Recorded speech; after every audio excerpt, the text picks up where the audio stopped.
एक गांव में ब्राह्मण दंपति रहते थे। दंपति के 2 बेटे और 2 बहुएं थीं। दोनों बहुओं को लंबे समय के बाद बेटे हुए थे। इतने में शीतला सप्तमी का पर्व आया। घर में पर्व के अनुसार ठंडा भोजन तैयार किया। दोनों बहुओं के मन में विचार आया कि यदि हम ठंडा भोजन लेंगी तो बीमार होंगी, बेटे भी अभी छोटे हैं। इस कुविचार के कारण दोनों बहुओं ने तो पशुओं के दाने तैयार करने के बर्तन में गुपचुप 2 बाटी तैयार कर ली। सास बहू शीतला की पूजा करके आई, शीतला माता की कथा सुनी। बाद में सास तो शीतला माता के भजन करने के लिए बैठ गई। दोनों बहुएं बच्चे रोने का बहाना बनाकर घर आई। दाने के बर्तन से गरम गरम रोटला निकाले, चूरमा किया और पेट भरकर खा लिया। सास ने घर आने पर बहुओं से भोजन करने के लिए कहा। बहुएं ठंडा भोजन करने का दिखावा करके घर काम में लग गई। सास ने कहा, बच्चे कब के सोए हुए हैं, उन्हें जगाकर भोजन करा लो।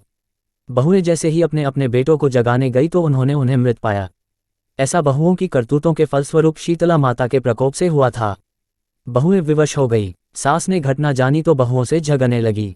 सास बोली कि तुम दोनों ने अपने बेटों की बदौलत शीतला माता की अवहेलना की है, इसलिए अपने घर से निकल जाओ और बेटों को जिंदा स्वस्थ लेकर ही घर में पैर रखना। अपने मृत बेटों को टोकरे में सुलाकर दोनों बहुएं घर से निकल पड़ी। जाते जाते रास्ते में एक जीर्ण वृक्ष आया। ये खेजड़ी का वृक्ष था। इसके नीचे ओरी शीतला दोनों बहनें बैठी थीं। दोनों के बालों में विपुल प्रमाण में जूं थीं। बहुओं ने थकान का अनुभव भी किया था। दोनों बहुएं ओरी और शीतला के पास आकर बैठ गई। उन दोनों ने शीतला ओरी के बालों से खूब सारी जूं निकाली। जुओं का नाश होने से ओरी और शीतला ने अपने मस्तक में शीतलता का अनुभव किया। कहा, तुम दोनों ने हमारे मस्तक को शीतल ठंडा किया है, वैसे ही तुम्हें पेट की शांति मिले। दोनों बहुएं एक साथ बोली कि पेट का दिया हुआ ही लेकर हम मारी मारी भटकती हैं, परंतु शीतला माता के दर्शन हुए नहीं है। शीतला माता ने कहा कि तुम दोनों पापिनी हो, दुष्ट हो, दुराचारिणी हो, तुम्हारा तो मुंह देखने भी योग्य नहीं है। शीतला सप्तमी के दिन ठंडा भोजन करने के बदले तुम दोनों ने गर्म भोजन कर लिया था। ये सुनते ही बहुओं ने शीतला माताजी को पहचान लिया। देवरानी जेठानी ने दोनों माताओं का वंदन किया। गिड़गिड़ाते हुए कहा कि हम तो भोली भाली हैं, अनजाने में गर्म खा लिया था। आपके प्रभाव को हम जानती नहीं थीं। आप हम दोनों को क्षमा करें। पुनः ऐसा दुष्कृत्य हम कभी नहीं करेंगी। उनके पश्चाताप भरे वचनों को सुनकर दोनों माताएं प्रसन्न हुईं। शीतला माता ने मृतक बालकों को जीवित कर दिया।